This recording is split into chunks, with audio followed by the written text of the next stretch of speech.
अल्हम्दुलिल्लाह अल्हम्दुलिल्लाहि वहदा वस्सलातु वस्सलामु अला मन ला नबिय्य बअदा वअऊज़ु बिल्लाहि मिनश शैतानिर रजीम बिस्मिल्लाहिर रहमानिर रहीम या अय्युहल्लज़ीना आमनू क़ू अन्फुसकुम व अहलीकुम नारा वक़ूदुहा अन्नास वल हिजारा बिस्मिल्लाहिर रहमानिर रहीम रब्बिश्रह ली सदरी व यस्सिर ली अमरी वहलुल उक़दतम मिन लिसानी यफ़क़हू क़ौली। मेरी अज़ीज़ी सामियात, आप सभी का तहे दिल से खैर मक़दम है। अस्सलामु अलैकुम व रहमतुल्लाहि व बरकातुहू। जैसा कि आपके इल्म में बार बार आ चुका है कि आज की इस प्रोग्राम का मौजू है स्मार्ट पेरेंटिंग, औलाद की उम्दा तरबियत। सबसे पहले पेरेंटिंग का माना जान लेते हैं। According to Collins dictionary, parenting का मतलब होता है parenting is the activity of bringing up and looking after your child. अपने बच्चे की परवरिश और उसकी देखभाल का जो अमल है वो पेरेंटिंग कहलाता है। औलाद एक ऐसा अहम और हसास नाम है जिसकी ख्वाहिश सबको होती है, और औलाद की ख्वाहिश करना इट्स नथिंग रॉन्ग कि हम औलाद की ख्वाहिश करें। अंबिया अलैहिमुस्सलाम ने औलाद के लिए दुआ किया है। इब्राहिम अलैहिस्सलाम ने औलाद के लिए दुआ किया, ज़करिया अलैहिस्सलाम ने औलाद के लिए दुआ किया। उनकी दुआ मज़कूर है सूरा आल इमरान सूरा नंबर 3 आयत नंबर 38 में। उन्होंने इस तरह अल्लाह को पुकारा था, रब्बि हबली मिन लदुनका ज़ुर्रियतन तय्यिबा इन्नका समीउद दुआ। ऐ मेरे रब, मुझे अपने पास से एक पाकीज़ा लड़का अता फरमा, बेशक आप दुआओं को सुनने वाले हैं। लिहाजा औलाद की ख्वाहिश एक फितरी ख्वाहिश है, और जब अंबिया अलैहिमुस्सलाम ने इसकी दुआ किया तो जाहिर है बाकी सब के लिए भी ये बहुत नॉर्मल बात है कि वो माँ या वालिद बनना चाहते हैं। लेकिन जिस तरह औलाद के मिलने से बहुत बड़ी खुशी होती है, उसके साथ ही एक बहुत बड़ी जिम्मेदारी और बहुत बड़ा चैलेंज साथ में आ जाता है।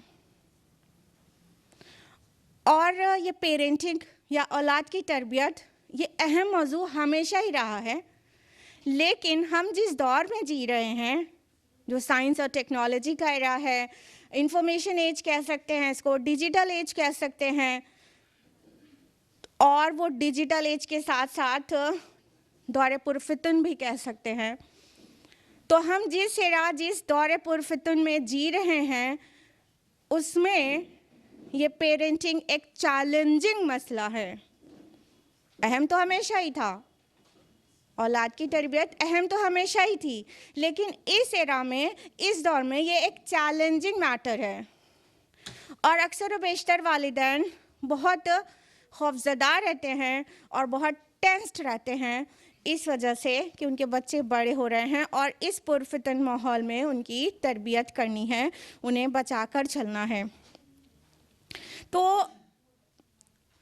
हम इस दौर के एक हल्का सा ग्लिम्स आपको दिखाते चलें, एक छोटी सी थोड़ी सी झलकी कि ये एक्चुअली कितना पुरफितन दौर है, ताकि आगे जो बात कही जाए उसकी अहमियत और बढ़ जाए और आप गौर से सुनना और उसको फॉलो करना पसंद करें।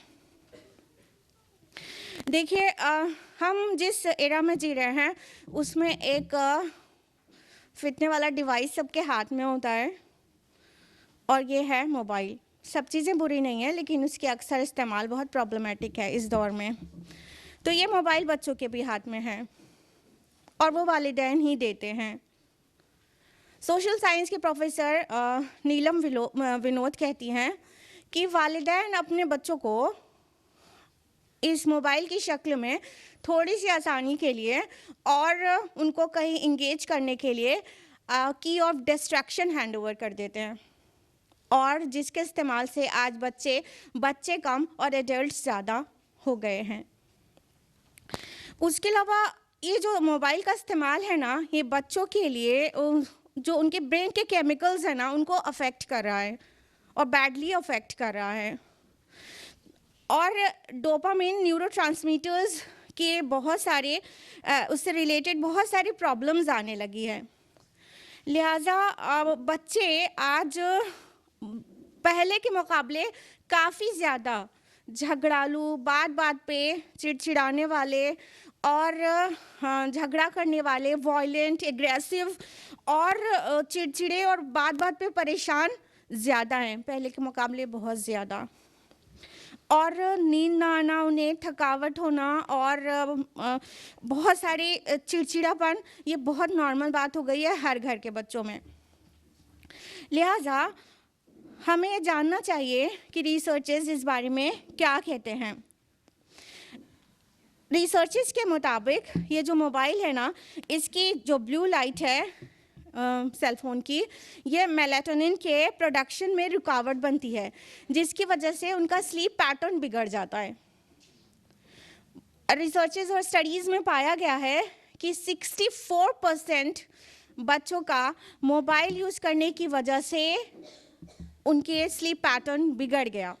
यानी ये मोबाइल की ब्लू लाइट ये स्लीप पैटर्न को बिगाड़ देती है, जिससे उन्हें ठीक से नींद नहीं आती। जो बच्चे मोबाइल ज़्यादा यूज़ करते हैं वो पूरी तरह से उसके एडिक्ट हो चुके हैं। WHO ने 2018 में मोबाइल एडिक्शन को मेंटल हेल्थ डिसऑर्डर नाम दे डाला है कि ये मेंटल हेल्थ डिसऑर्डर है।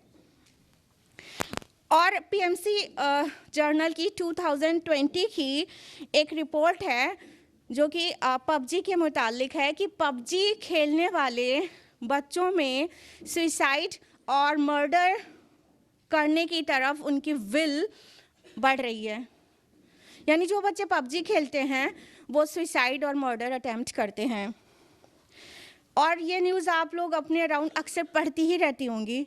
सितंबर 2019 की कर्नाटका की एक न्यूज़ है कि एक 21 साल के लड़के ने, जिनके वालिदैन ने उनको मोबाइल पर PUBG खेलने से मना किया था, उसने अपने पेरेंट्स का मर्डर कर दिया। बोथ ऑफ द पेरेंट्स, माँ बाप दोनों को मार दिया। लखनऊ की एक न्यूज़ है जिसमें एक 16 साल के लड़के से माँ ने मोबाइल पर गेम खेलने के लिए मना किया था, तो उसने अपनी माँ का मर्डर कर दिया और माँ की लाश को 2 दिन तक छुपाए रखा घर में। लिहाजा ये जो PUBG का एडिक्शन है वो बहुत तेज़ी से बच्चों में बढ़ रहा है और वो इतने वॉयलेंट हो रहे हैं कि अपने पेरेंट्स तक को किल कर सकते हैं। उसके अलावा PUBG खेलने से मना करने पर एक बच्चे ने खाना पीना छोड़ दिया, यहाँ तक कि ही डाइड। तो ये एक नशा है मोबाइल, साथ में उनके बिहेवियर में बहुत एग्रेशन और उनके फिज़िकल और साइकोलॉजिकल वेल बीइंग अफेक्ट हो रही है ये मोबाइल का ज़्यादा इस्तेमाल करके। हम आपको इसलिए बता रहे हैं, इसी दौर में आपको अपने बच्चों की परवरिश करनी है जहाँ पर मोबाइल का फितना इतना ज़्यादा है। साथ ही बेहयाई की भी क्या कहिए कि बेहयाई इस वक्त अपना नंगा नाच दिखा रही है LGBT की शक्ल में। आप लोग अवेयर होंगे LGBT से, अक्सर लोग LGBT मीन्स लेस्बियन, गे, बाइसेक्सुअल, ट्रांसजेंडर, यानी कोई लिमिट ही नहीं है, हया की कोई पाबंदी ही नहीं है। और जिनसी बेहरा रवि इस हद तक बढ़ गई है कि अब LGBT के कम्युनिटी सेंटर्स हैं पूरी दुनिया में बहुत जगहों पर। सिर्फ इतना ही नहीं, कई अक्रॉस द ग्लोब कई यूनिवर्सिटीज़ और कॉलेजेस में LGBT स्टूडेंट्स के लिए सपोर्ट सेंटर्स खोले जा रहे हैं। उनके सपोर्ट में दुनिया खड़ी हो रही है। और अब तो इंटरनेशनल लेस्बियन और गे एसोसिएशन फॉर्म हो चुकी है भाई, क्या कहने। और 2022 के स्टैट्स के मुताबिक पूरी दुनिया में 33 कंट्रीज़ में सेम सेक्स मैरिजेस लीगलाइज हो चुकी है। 33 कंट्रीज़ में।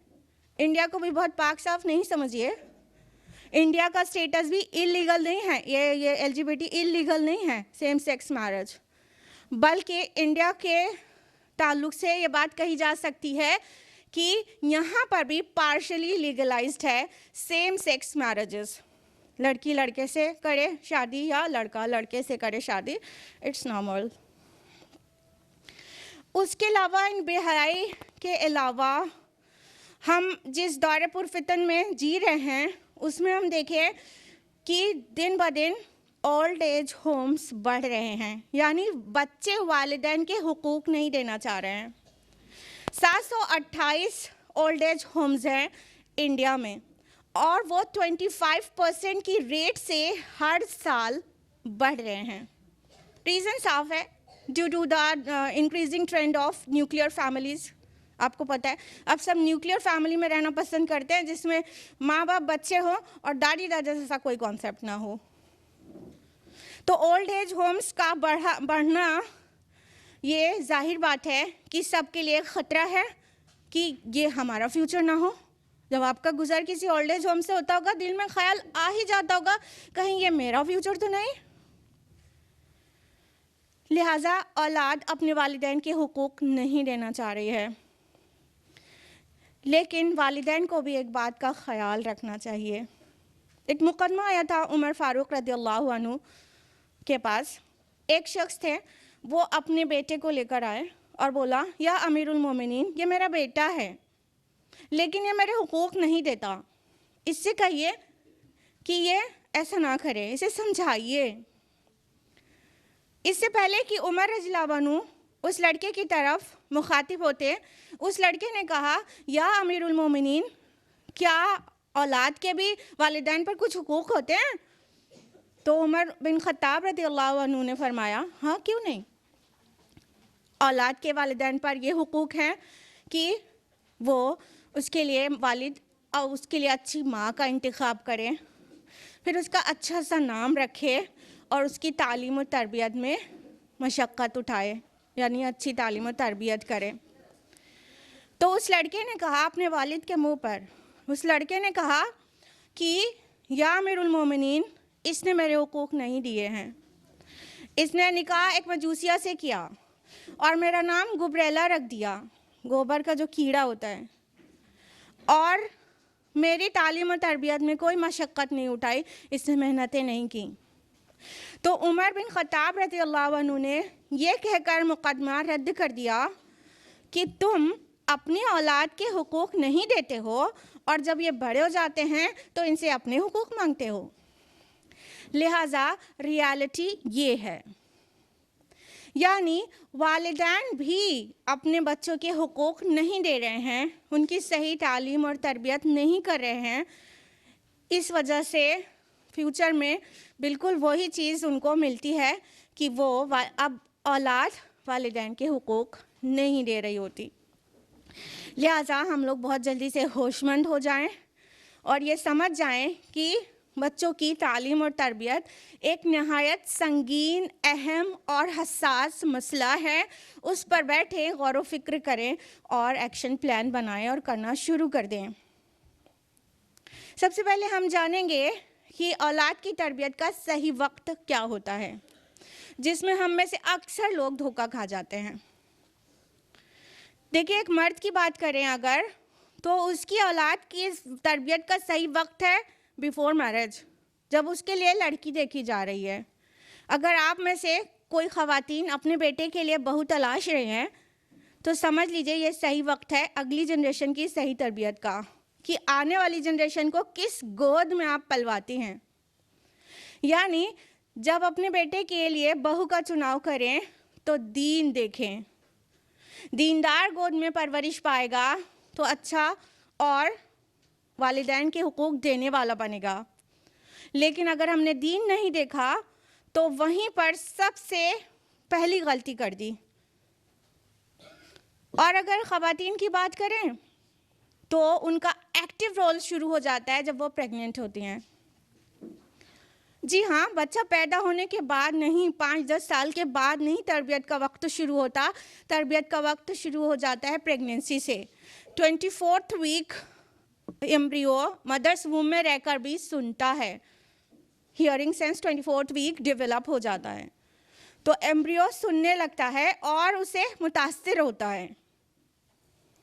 लिहाजा माँ को ये चाहिए कि जब वो प्रेग्नेंट है तो वो देखे कि उसके अराउंड कैसी आवाज़ें हो रही हैं, वो क्या बातें करती है और किन से और बातें करती है, वो म्यूज़िक सुनती है या कुरान।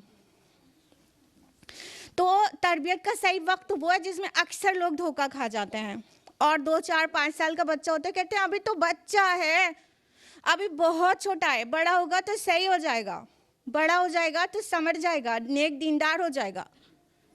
ये सबसे टॉक्सिक बात है, सबसे टॉक्सिक बात है जो हम कहते हैं बड़ा होगा तो ठीक हो जाएगा। ये कुछ ऐसा है, इसकी मिसाल कुछ ऐसी है कि हम दीवार की बुनियाद तो तिरछी रख रहे हैं, टेढ़ी रख रहे हैं, और कह रहे हैं जब बुलंद होगी ना तो ठीक हो जाएगी, सीधी हो जाएगी। जबकि कॉमन सेंस की बात है कि तिरछी बुनियाद पर, टेढ़ी बुनियाद पर खड़ी की गई दीवार जितना बुलंद होती जाएगी उतनी मज़ीद टेढ़ी होती जाएगी, ना ऊपर जाके सीधी हो जाएगी। तो बच्चों को भी जो शुरू के सालों में जो तरबियत दी जाती है वो सबसे ज़्यादा परमानेंट होती है और सबसे ज़्यादा मुतासिर करती है बच्चे के अखलाक और किरदार को। किसी भी आप साइकोलॉजी को, कॉग्निटिव साइकोलॉजी को देख लें, किसी भी साइकोलॉजिस्ट के, तो सब आपको ये बताएंगे कि शुरू के 7 साल बहुत अहम होते हैं। 0 to 7 ईयर्स सबसे ज़्यादा अहम होते हैं बच्चे के सीखने के लिए। आपको पता है अकॉर्डिंग टू कॉग्निटिव साइकोलॉजी बच्चे के माइंड का 95% जो हिस्सा है वो डेवलप हो जाता है 7 ईयर्स के अंदर, जिसको हम कह सकते हैं प्रोग्राम्ड माइंड, या कह सकते हैं कि प्री कंडीशनल माइंड। वो 7 साल के अंदर डेवलप होता है। 95% माइंड उसका प्रोग्राम हो चुका होता है 0 to 7 एज में। सिर्फ 5% माइंड का जो पोर्शन है वो बचा रहता है, जिसको कॉन्शियस माइंड कह सकते हैं। वो बाद तक भी डेवलप होता रहता है, 7 साल की उम्र के बाद तक भी। यानी हमारी जो बुनियादी तरबियतें हैं उसका 95% हिस्सा 7 साल के अंदर पूरा हो चुका होता है। 7 साल के अंदर, यानी उन 7 सालों में क्या सिखाया हमने बच्चों को, इट इज़ मोस्ट इम्पॉर्टेंट।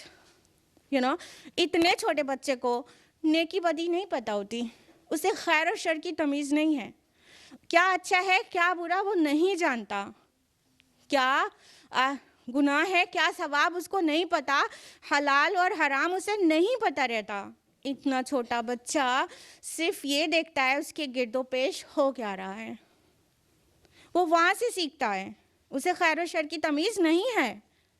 वो जो करता हुआ देखता है ना वो सीखता है। अगर कंप्यूटर टर्मिनोलॉजी में बात करें तो ये कहना चाहिए कि ये जो बच्चा गोद में अल्लाह ताला ने नसीब किया माँ को, वो एक ऐसा ब्रांड न्यू कंप्यूटर है जिसमें एक्चुअली प्रोग्रामिंग नहीं हुई है अभी। इन 7 सालों के अंदर उसका मदरबोर्ड डिज़ाइन हो रहा है, और बाकी जो प्रोग्रामिंग है वो इन 7 सालों में मेन हो रही है। तो हमें क्या करना होगा, बीइंग अ मदर, हमें क्या करना होगा, हमें उसके सामने एक रोल मॉडल बनना होगा। हमें जो कुछ हम उससे चाहते हैं ना बने, वो हमें करके दिखाना होगा। जो चीज़ें हम चाहते हैं ना वो नहीं करे, वो नहीं बने, वैसा हमको नहीं होना होगा। हमको उन चीज़ों से रुकना होगा जो हम उसके अंदर नहीं चाहते हैं।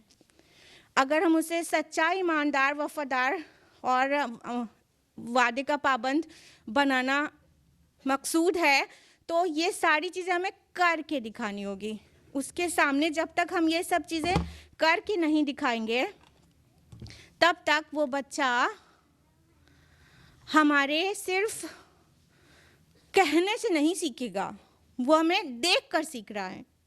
लिहाजा ये बहुत सिंपल बात है कि इतने छोटे बच्चे के लिए हमें रोल मॉडल बनना होगा। मेरी प्यारी बहनों, तरबियत नॉन स्टॉप बोलने का अमल नहीं है, तरबियत करके दिखाने का अमल है। बच्चा जब छोटा होता है तो उसके माइंड में अकॉर्डिंग टू रिसर्च ऑफ 2006 बच्चे के ब्रेन में कुछ मिरर न्यूरॉन्स होते हैं जिससे वो कॉपी करने की सिफत उसके अंदर बहुत ज़्यादा होती है। देखिए कि किसी को देख के आप उतना अच्छा कॉपी नहीं कर सकते जितना छोटा बच्चा अच्छा कॉपी कर लेता है। तो छोटे बच्चे कॉपी करना बहुत ज़्यादा जानते हैं क्योंकि मिरर न्यूरॉन्स की वजह से वो कॉपी आसानी से कर लेते हैं। तो बी आर रोल मॉडल। अम्मी अब्बा को उसके सामने एग्जाम्पल सेट करना होगा कि what is to be done and what shouldn't. ना, ये अम्मी अब्बा को एग्जाम्पल देना होगा उसके सामने। हम कहते हैं हमारे बच्चे सलाम नहीं करते, ये एटिकेट फॉलो नहीं करते, वो एटिकेट फॉलो नहीं करते, ऐसे हैं और वैसे हैं। डियर सिस्टर्स, आदाब सिखाए नहीं जाते, आदाब दिखाए जाते हैं। हम घर में दाखिल होते हैं तो कितनी बार अपने बच्चों को सलाम करते हैं? अब्बा घर में दाखिल होते हैं तो कितनी बार सलाम करते हैं? क्या रोज़ अब्बा सलाम करते हैं जब घर में दाखिल होते हैं? कहते बच्चा बाएं हाथ से खाने लगता है, तो अम्मी भी तो दाएं हाथ में अगर कप ऑफ टी पकड़े रहती हैं तो लेफ्ट हैंड से बिस्किट खाने लगती है। अम्मी भी तो खाने लगती हैं। हाँ, तो अम्मी ने तो कभी ये इस बात का ख्याल नहीं किया कि मेरा बच्चा वॉच कर रहा है और वो भी सीख जाएगा। और अल्लाह के नबी सल्लल्लाहु अलैहि वसल्लम ने इससे मना फरमाया है, ला ताकुलु बिशिमाल इन्ना शैतान याकुलु बिशिमाल, कि बाएं हाथ से मत खाओ, शैतान बाएं हाथ से खाता है। तो हम भी तो फॉलो नहीं करते। हाँ, मजलिस के आदाब, घर में दाखिल होने के आदाब और सोने जागने के आदाब, ये सारी चीज़ हमें फॉलो करना होगा। जो हम चाहते हैं कि बच्चा करे वो हमें फॉलो करना होगा, हमें करके दिखाना होगा।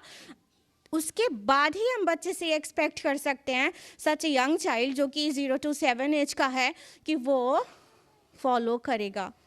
और हम जो भी अच्छी चीज़ें फॉलो करेंगे, जो करेंगे अमल, तो वो सीख जाएगा। और जो बुरी चीज़ें भी घर में होंगी वो भी सब देख रहा है, बहुत कायदे से वो नोटिस कर रहा होता है। आपका बच्चा है ना, दुनिया के सबसे बड़े स्कैनर से भी बड़ा स्कैनर है, बिलीव मी। वो इतने माइन्यूटली आपकी हर एक चीज़ को देख रहा है। आप सलाह पढ़ती हैं, बच्चा अभी 1.5-2 साल का है, आपको पता है ना कि बगल में खड़ा होकर वो भी नमाज़ पढ़ने लगता है। उसे पता है क्या नमाज फ़र्ज़ है या मुबाह है? उसे नहीं पता ना, सिर्फ फ़र्ज़ और मुबाह का डिफरेंस नहीं पता। लेकिन वो अपनी अम्मी को देखता है कि जब भी अजान होती है अम्मी ऐसे करके दुपट्टा रैप करके और खड़ी हो जाती हैं। बच्चा बॉय है कि गर्ल है, उसका सत्र भी ढका है कि खुला है, डजेंट मैटर, बस वो खड़ा हो जाता है साथ में। लेकिन अम्मी जब दादी को जली कटी बोलती रहती हैं तो वो भी समझता रहता है, वो भी देख रहा होता है। और जब अब्बा फ़ोन पे रिश्वत लेने की बात करते रहते हैं तो वो भी कॉपी करता रहता है कि बड़ा होके वो भी रिश्वत लेगा। उसको तो आप नेक्स्ट वाले बनाना चाहते रहते हैं, लेकिन उसके सामने क्या करते रहते हैं, इट इज़ इम्पॉर्टेंट। जब अम्मी घर के तमाम ससुराल वालों की ऐसी वैसी बातें, उनसे खुन्नस और बहन से मोहब्बत दिखाती रहती है, सब बेटी देखती रहती है 4 साल की। बड़ा होके वो भी प्लान करे, उसका माइंड प्रोग्राम हो रहा है। जो कुछ आप डेमोन्स्ट्रेट कर रहे हैं उसका माइंड उसके हिसाब में प्रोग्राम हो रहा है। बड़े होके उससे भी ऐसे ही करना है, क्योंकि बच्चों का, इतने छोटे बच्चों का जो रोल मॉडल होते हैं एक्चुअली वो पेरेंट्स ही होते हैं।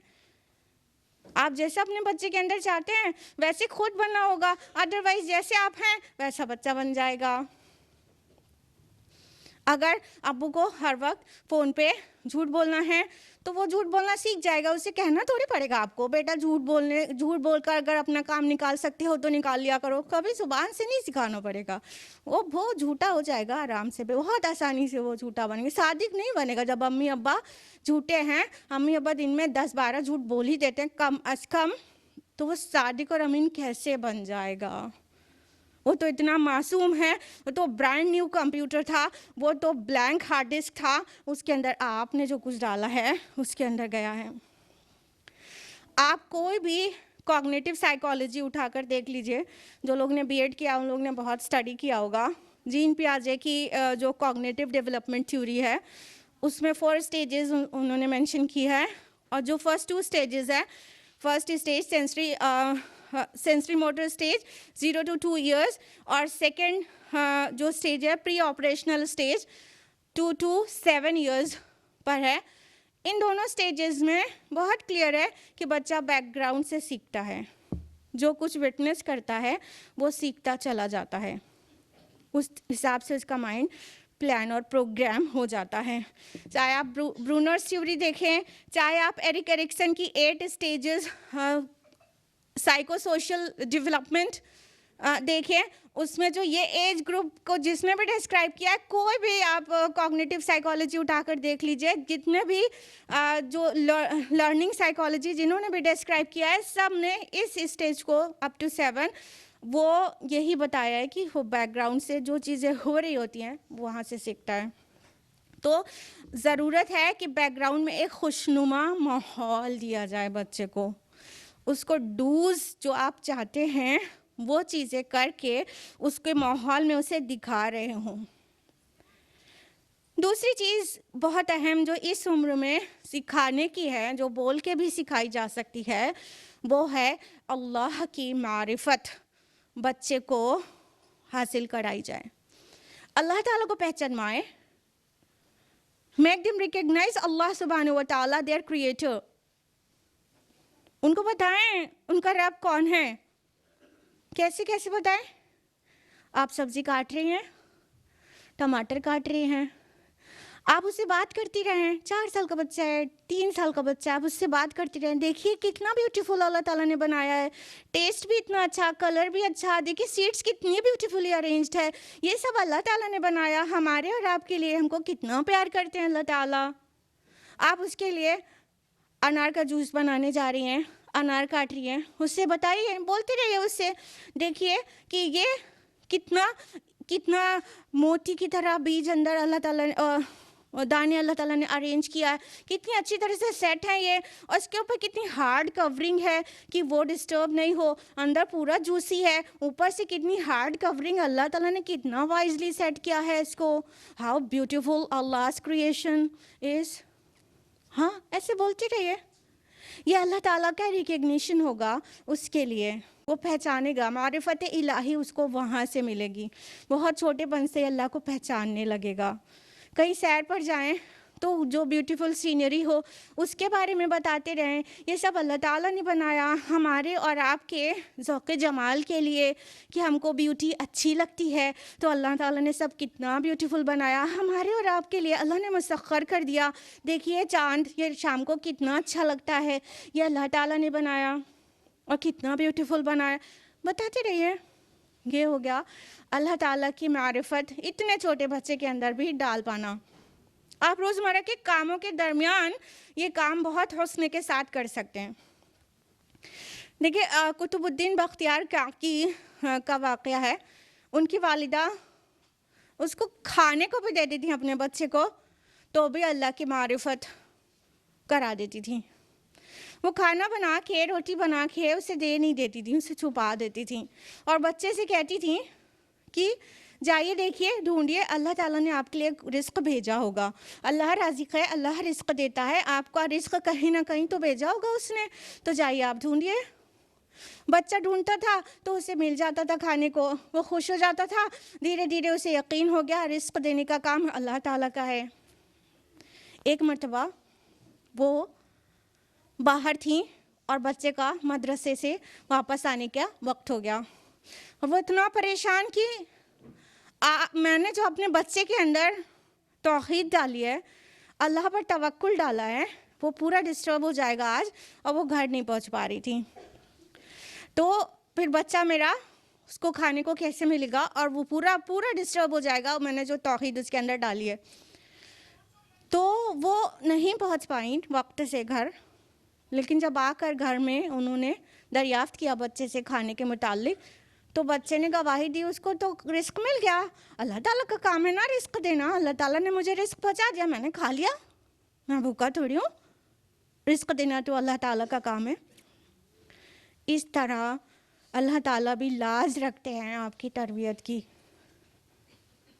तो बच्चे को बातों बातों में अपने रब की मारिफत कराएं, ये बहुत इम्पॉर्टेंट है, बहुत इम्पॉर्टेंट। सिर्फ माँ बाप को ही ना पहचाने, उससे ज़्यादा हुकूक जिसके हैं उसका खालिक उसको भी पहचाने।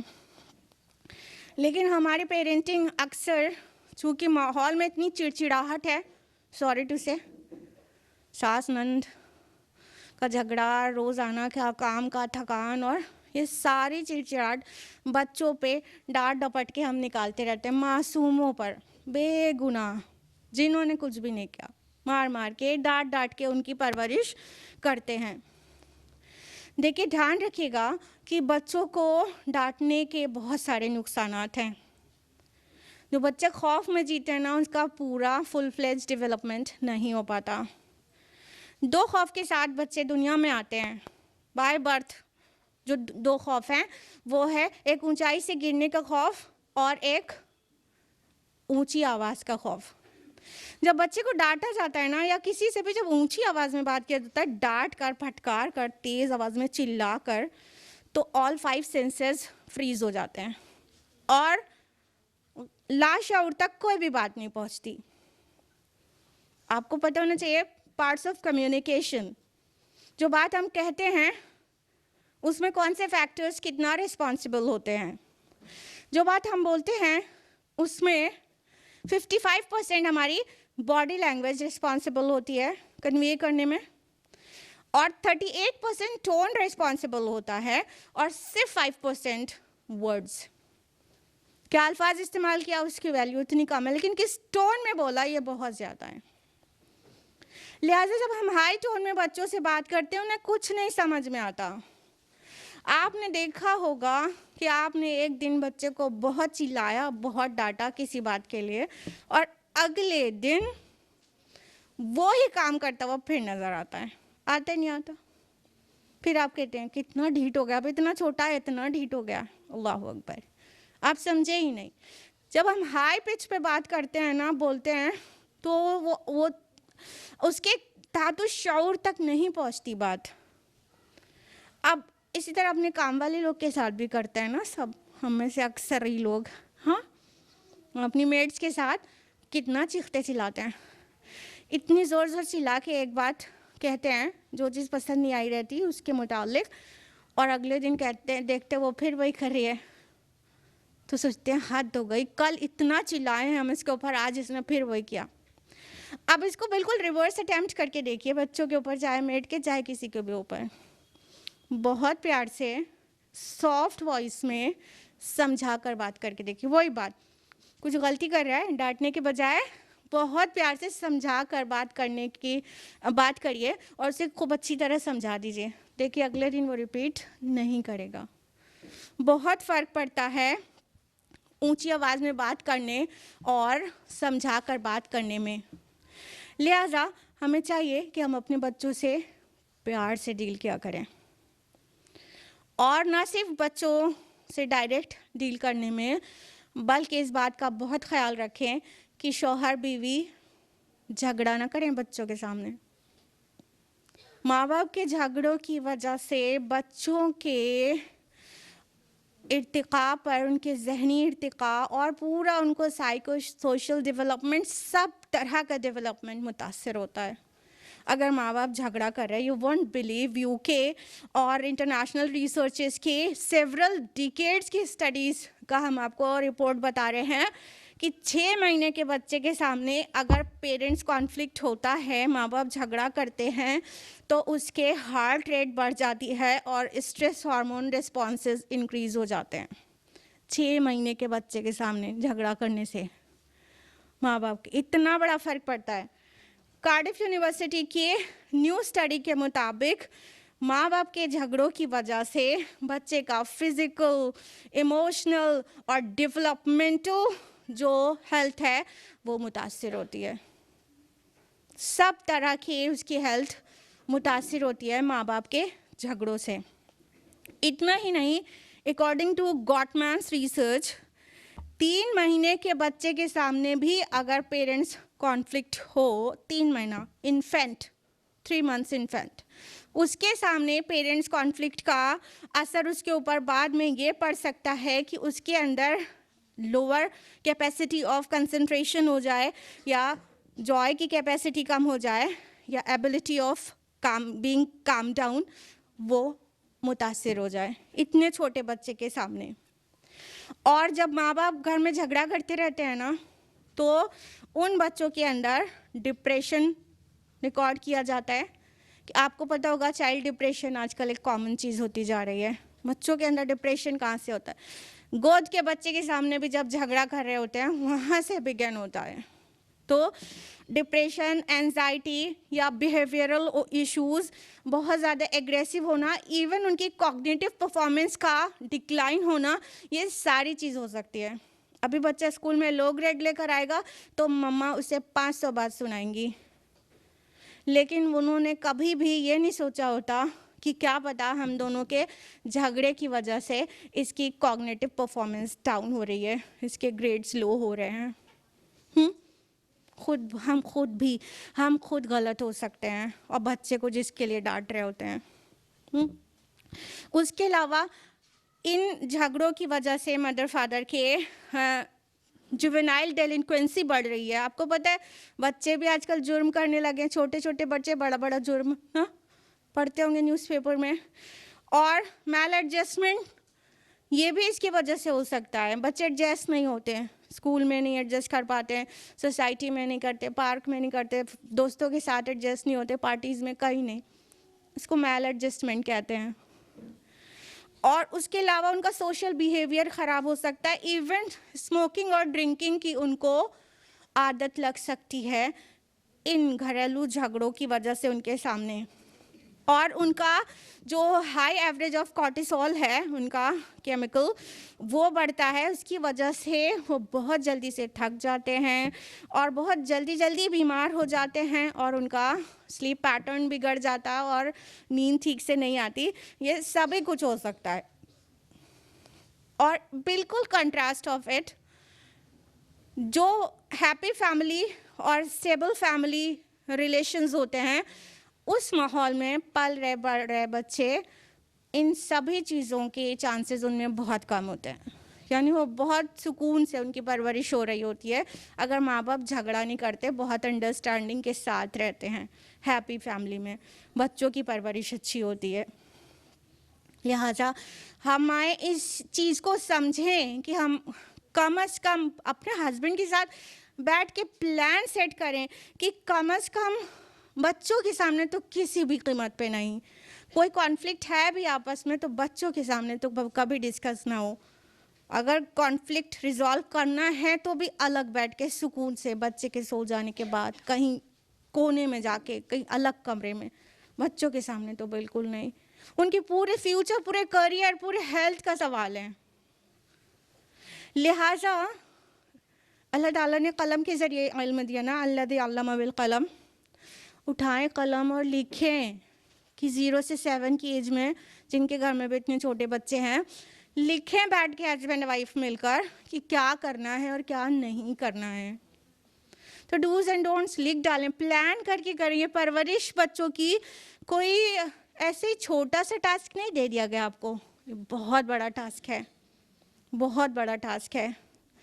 ये बच्चे आपके लिए एक तरफ सवाब जारिया का ज़रिया हो सकते हैं अगर आपने इनकी तरबियत सही कर दी, तो दूसरी तरफ मुस्तकिल जारी रहने वाला अजाब भी बन सकता है। You must be aware of the story of 2 sons of Adam, peace be upon him.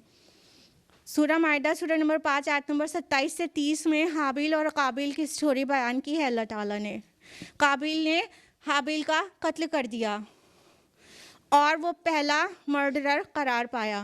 हदीस से पता चलता है कि काबिल को दुनिया का आखिरी मर्डर तक भी जो करेगा उसका एक हिस्सा गुनाह का काबिल को भी पहुंचेगा। तो जहाँ ये सवाब जारिया का ज़रिया है, यानी इतना इम्पॉर्टेंट इशू है, वहीं पर ये जारी रहने वाला अजाब का ज़रिया भी बन सकते हैं अगर उनकी तरबियत सही नहीं हुई तो।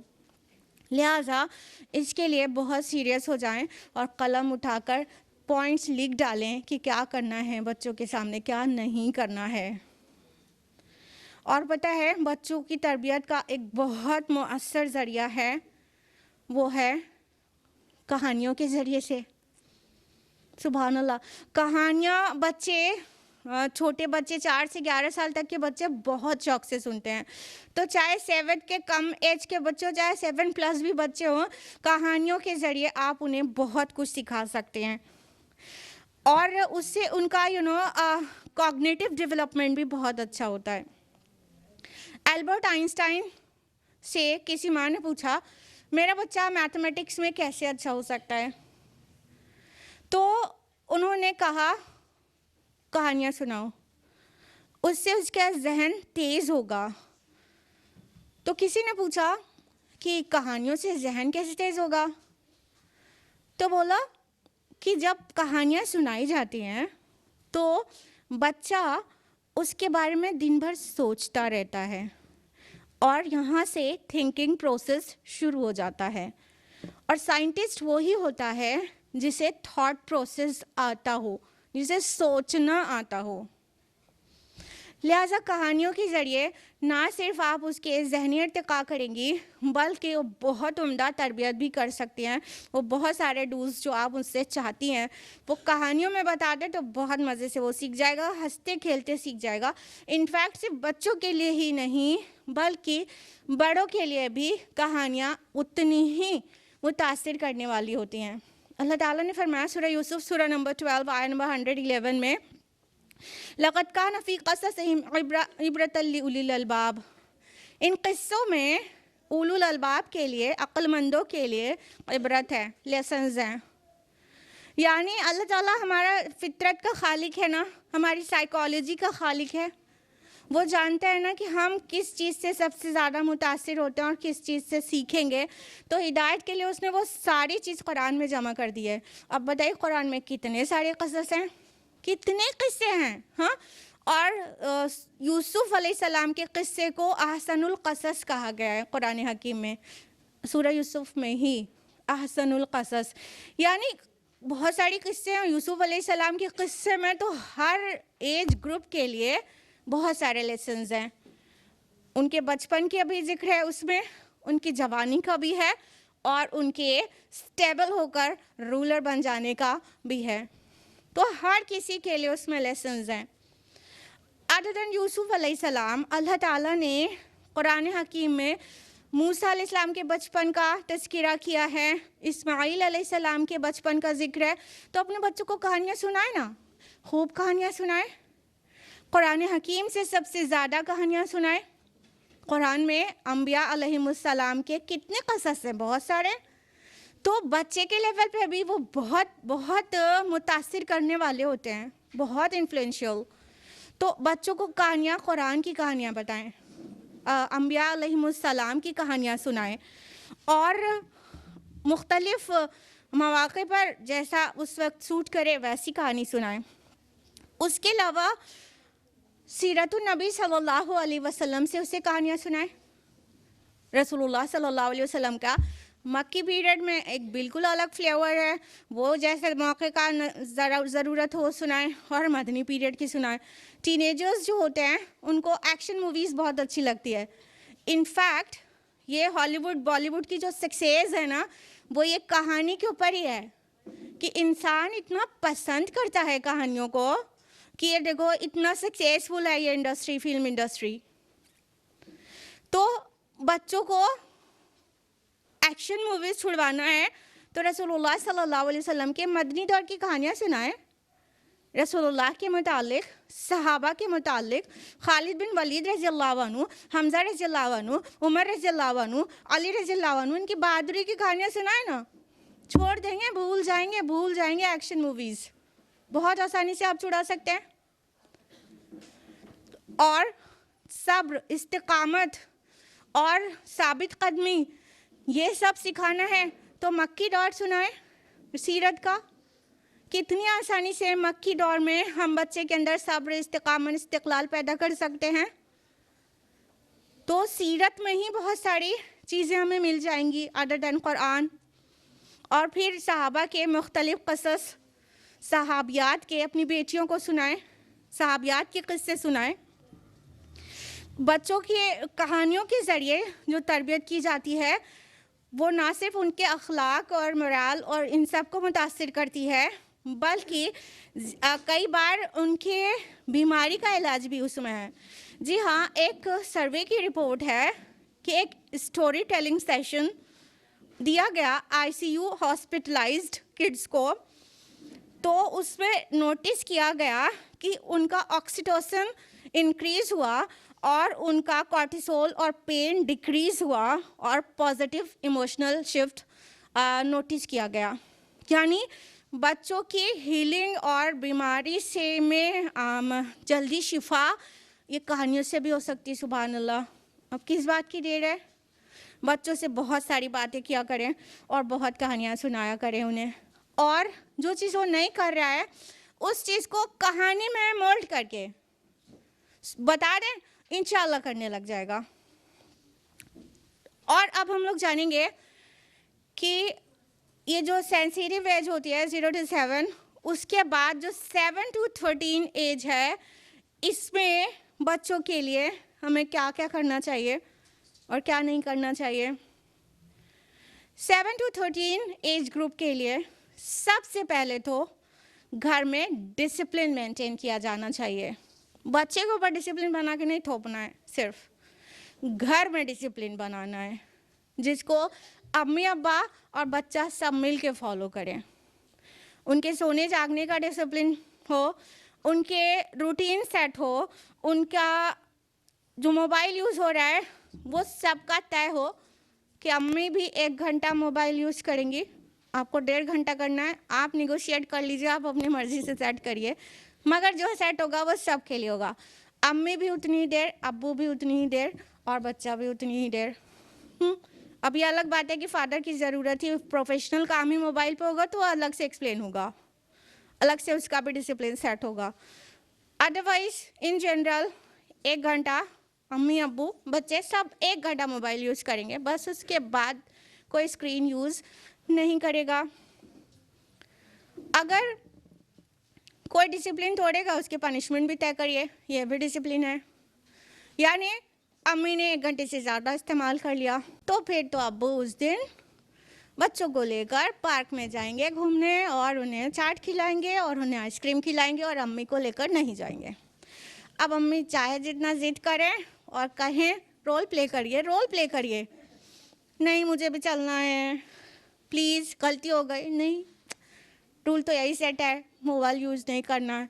बल्कि बच्चा भी कह रहा है नहीं अब्बा प्लीज़ अम्मा को भी ले लो ना, जाने दो, नहीं बेटा रूल तो यही सेट है, तो मानना पड़ेगा। आप जो उसकी पनिशमेंट है उसको भी झेल के दिखाइए कि बच्चा भी डिसिप्लिन में रहे। इस तरह से आपको रोल प्ले करना है, दिखाना है। इस एज में भी रोल प्ले ही सबसे मौसर ज़रिया है। उनको फितरी ज़िंदगी की तरफ लाइए और उनको नहीं लाना है, आपको फितरी ज़िंदगी गुजारना है। सोने जागने का एक जो डिसिप्लिन सेट हो फितरत के आयन मुताबिक होना चाहिए। यानी फजर में सबको उठना है, फजर सला पढ़ना है और रात में 10 बजे सबको सो जाना है। तो सिर्फ बच्चा थोड़ी सोएगा, अम्मी अब्बू सब लाइट ऑफ करके लेट के दिखाएंगे तो ही बच्चा भी सोएगा ना। ये हमने गैर फितरी ज़िंदगी गुजार कर बड़ी मुसीबत कर ली है, एक पूरी सोसाइटी में एक मुसीबत खड़ी कर दिया है। गैर फितरी ज़िंदगी गुजार रहे हैं, उसकी वजह से हेल्थ इश्यूज़, उसकी वजह से psychological issues end of course spiritual issues भी हैं। तो अल्लाह ताला ने फितरत जो पैदा बनाई है इंसान की, उसको हम बिगाड़ रहे हैं ना। अल्लाह ताला फरमाते सूरह रूम सूरह में 30 आयत नंबर 30 में, फितरत अल्लाह लती फतरन्नास अलैहा, कि अल्लाह की बनाई हुई फितरत जिस पर उसने इंसानों को पैदा किया है, ला तब्दील लि खल्क़िल्लाह, कि तुम अल्लाह की खिलकत में कोई तब्दीली नहीं पाओगे। तो अल्लाह ताला ने जो फितरत बनाई है उसके मुताबिक ज़िंदगी गुजारेंगे तो बॉडी, ब्रेन और सोल सब बहुत वेल वर्क करेंगे। लेकिन फितरत के ख़िलाफ़ हम ज़िंदगी गुजारेंगे, हमारे बच्चों को भी उसी की आदत डलवा देंगे माहौल से, तो फिर सब प्रॉब्लम देंगे। तो अल्लाह ताला ने रात को किस लिए बनाया है? रात किस लिए बनाई गई भाई? सोने के लिए, आराम के लिए। और दिन किस लिए बनाया गया? काम के लिए, माश के लिए और एक्टिव होने के लिए। बहुत वाज़े कुरान में बहुत जगह पर है, जैसा कि सूरा नंबर 78 आयत नंबर 10 और 11 में वजअलनल लैला लिबासा, और हमने रात को लिबास बनाया, पर्दा बनाया, यानी आराम के लिए। वजअलनन नहारा मआशा, और दिन को बनाया हमने माश के लिए, एक्टिव होने के लिए, किसी भी तरह की हरकत करनी हो उसके लिए दिन बनाया। हमने बिल्कुल उलट फेर कर दिया। हम 12, 12:30, 1 या और किसी फैमिली में तो 2 बजे तक चमगादड़ की तरह जागते रहते हैं और सुबह पढ़ के सोते रहते हैं। जिनको अल्लाह की तौफीक से फजर सला पढ़ने की आदत भी है, अल्हम्दुलिल्लाह, वो भी दोबारा सो के वो पूरा नहुसत अपने ऊपर तारी कर लेते हैं।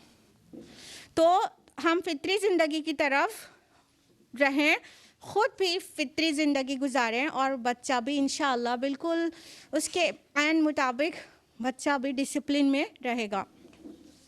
दूसरी चीज़ 7 to 13 एज में करने की जो बहुत अहम है, वो बच्चे का सोशलाइजेशन।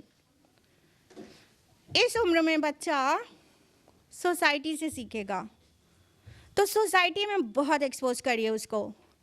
जहाँ भी जाइए साथ लेके जाइए। यूजुअली होता ये है कि 7+ बच्चा है तो मम्मा और अब्बा लोग समझते हैं अभी तो बड़ा हो गया, इसको घर में छोड़ के आराम से जाया जा सकता है, और सोसाइटी के एक्सपोजर से उसे बचाते हैं। बिल्कुल गलत है। जब बच्चा इतना बड़ा हो जाए कि ज़्यादा समझने लगा है, तो फिर सोसाइटी में उसका एक्सपोजर बढ़ाइए। किसी की अयादत के लिए जाना है, साथ में लेकर जाइए और उसे अहमियत बताइए। जा पहुँचने से पहले ही बता दीजिए कि बीमार की अयादत के लिए अल्लाह के नबी ने क्या फरमाया, उसका क्या फ़ायदा है। किसी की इवन जनाजे में जाइए, बच्चे को साथ में लेके जाइए, मौत और हयात की हकीकत बताइए, उसे समझाइए कि यही ज़िंदगी की सबसे बड़ी हकीकत है। बाज़ार जाइए, लेकर जाइए, सेब खरीदना सिखाइए। खाली जब वो 11-12 साल का बच्चा अच्छा सा फल लेकर नहीं आता तो 500 बात आप उसे सुना देते हैं। कभी आपने उसे सिखाया है? कभी बाज़ार ले जाके सिखाया है कि फल ऐसा और ऐसे ख़रीदा जाता है? सिखाया तो नहीं ना। लेकर जाइए बाज़ार, या कहीं और भी जाना है, घूमने जाना है, बच्चे को लेकर जाइए, उसे एक मकामात की डिटेल्स बताइए। रास्ते में जो भी प्लेसेस पड़ती जाती हैं कि हाई कोर्ट है, ये सर्किट हाउस है, और जितनी जगह हैं जो कुछ मिल रहा है उसमें बताते जाइए। उसकी नॉलेज ये सोशलाइजेशन से इंक्रीज़ होती है जब उसे आप सोसाइटी में लेकर निकलते हैं। और साथ में अल्लाह ताला की मारिफत के लिए भी आप चीज़ें बताते जाइए। सीनरी है तो फिर अल्लाह ताला के मुतालिक बात करिए, उसे बताइए कि हमारे खालिक ने ये सब हमारे और आपके लिए बनाया है, हमारे लिए मुसख्खर कर दिया है, ये सब हमारी सर्विस में लगे हैं, तो अल्लाह का भी वो शाकिर होगा इंशाअल्लाह।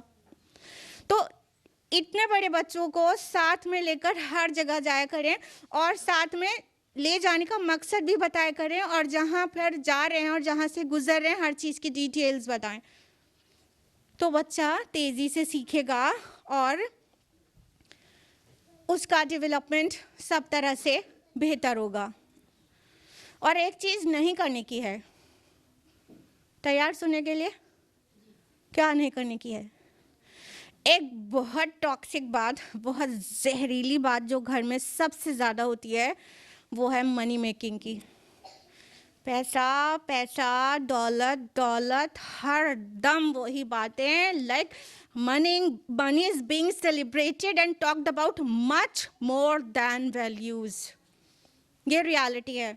हमारे घरों में इस्लामी अक़दार पे बातें नहीं होती, अखलाक व किरदार पे बातें नहीं होती, सच्चाई, ईमानदारी, शुजात और दिलदारी की बातें नहीं होती।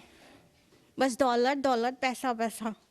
अब्बा का फ़ोन आया है तो बस कहाँ नुकसान, कितने दौलत का नुकसान हो गया, कितने का फ़ायदा हो गया, बस वही बातें सुन रहा है बच्चा। अम्मी अब्बा से झगड़ा कर रही हैं, कितने में पूरा नहीं पड़ता घर का ख़र्चा, वो सुन रहा है। बस पैसे की बात, बस पैसे की बात। सेलिब्रेशंस भी होते हैं तो अब्बा की सैलरी आज इंक्रीज़ हो गई है, इस वजह से सेलिब्रेशन हो रहा है, बस पैसे की बात। हर घर में अंबानी, अडानी और बिल गेट्स और जेफ बेजोस और एलन मस्क का नाम बहुत मारूफ है।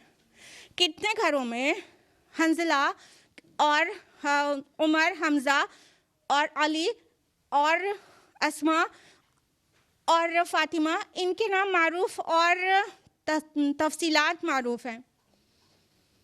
हम इन सहाबा के हमारे बच्चे नाम भी नहीं जानते। डिटेल जानने की तो बात बहुत दूर की है। अभी एलन मस्क के बारे में बोलो तो पूरा मनी कैलकुलेट करके उनको पता होता है, उनको पता होता है, अमाउंट पता होता है, डॉलर्स में भी पता होता है, रुपीज़ में भी कर लेते हैं। हाँ, उन्हें इतना डिटेल में पता है। क्यों? घर में वही माहौल ही रह रहा है, बस पैसे की बात करते हैं। और अगर इल्ला माशाअल्लाह किसी मदर को उससे फुर्सत मिलती है तो बाकी टाइम में ब्यूटी की बात करती है, अपनी बेटी की तारीफ भी करती है, तो सूरत की करती है और सीरत की नहीं करती। क्या आज मेरी बेबी पिंक कलर की फ्रॉक में बिल्कुल प्रिंसेस लग रही है, अब वो 100 बार मिरर क्यों ना देखे? उसकी आदत भी अपने वेट फिगर और अपने को संभालने में क्यों ना पड़े?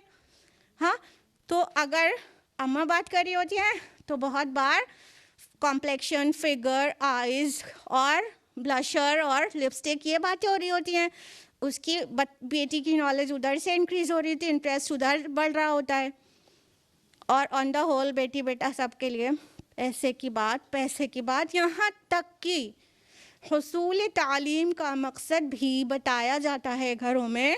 तुम्हें बड़ा आदमी बनना है, बहुत पैसा कमाना है और बहुत हाई सैलरी जॉब करना है, गवर्नमेंट सर्विस करना है।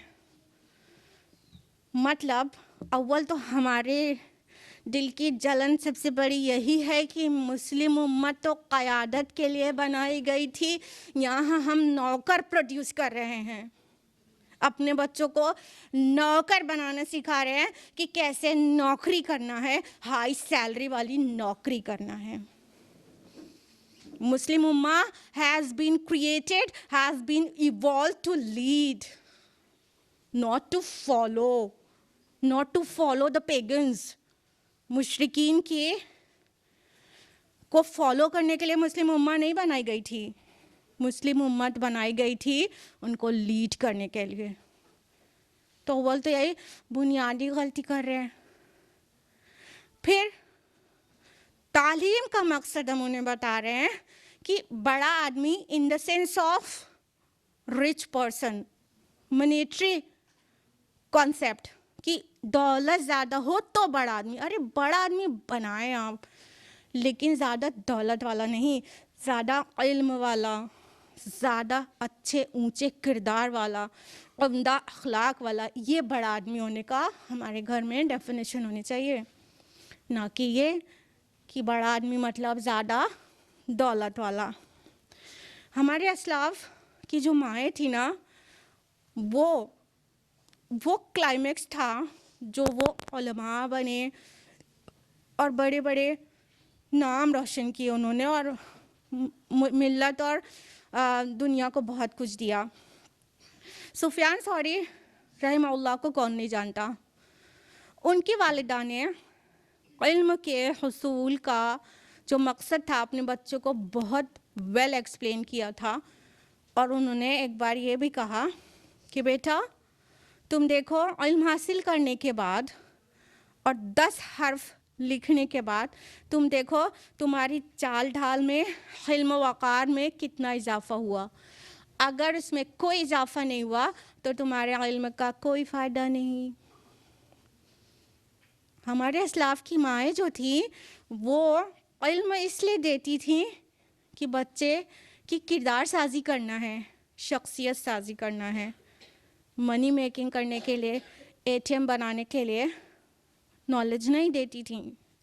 यही तो वजह है कि आज के बच्चे अपने वालिदैन के साथ उनका जो रैपो है, ताल्लुक़ है, वो सिर्फ एटीएम वाला है।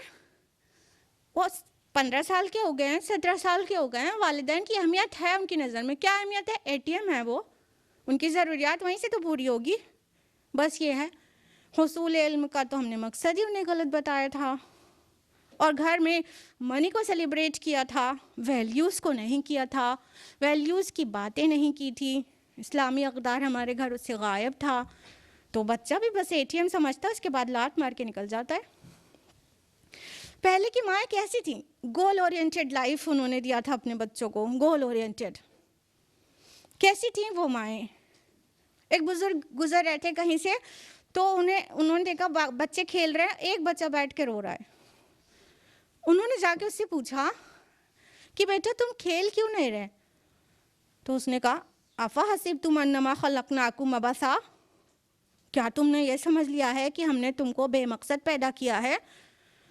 बच्चे के मुंह से ऐसी बात सुनकर एकदम ठहर गए।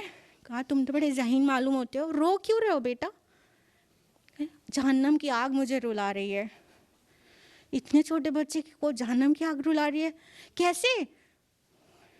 मैंने देखा है घर में कि अम्मी जब चूल्हा जलाती हैं तो बड़ी लकड़ी जब आग नहीं पकड़ती तो उसमें छोटी छोटी लकड़ियां लगाती हैं तो आग जल जाती है। तो मुझे ये डर लग रहा है कहीं रोज़े आखिरत अल्लाह ताला जहन्नम की आग भड़काने के लिए बच्चों को ही पहले जहन्नम में न डाल दे। कैसी माएँ थी वो जिन्होंने बच्चों को ये सिखा दिया था। ऐसे ऐसे ऐसे बच्चे होते थे पहले के, जो ग्रेट माएँ होती थीं। तो उनकी माँओं की उनका जो तारीफ़ है।